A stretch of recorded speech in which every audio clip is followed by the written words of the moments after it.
All these things that you're seeing not get done, actually we want to get them done, but until you get the income to come up enough to meet whatever your monthly expenses are, there's no way that I can do some of this extra stuff.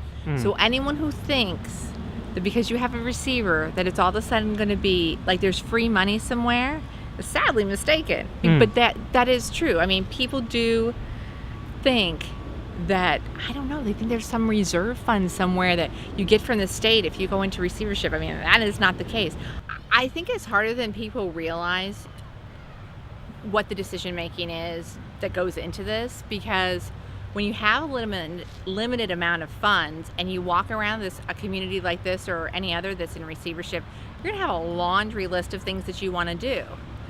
I try and say, here are your expenses, but this is all the money that you're bringing in. So I don't understand how, if I only have $2,000 in the bank account, but we're owed over $50,000 or $100,000, how am I supposed to make $2,000 pay for everything? Pay for your water, pay for your insurance, pay for the landscape, or pay for the management to just make sure that you guys are all doing everything that you need to do.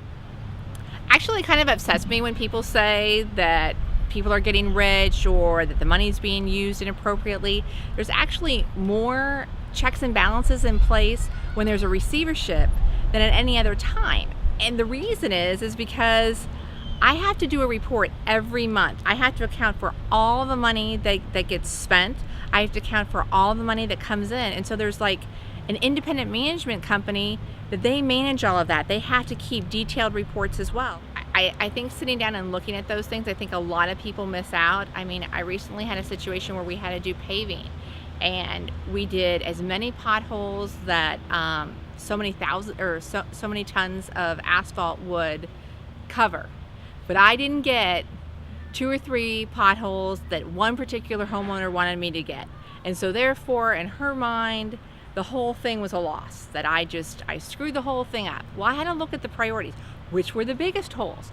What could I afford? They only can come once. You know, a mobilization. This is not like they have asphalt in their pocket and they put it in the hole.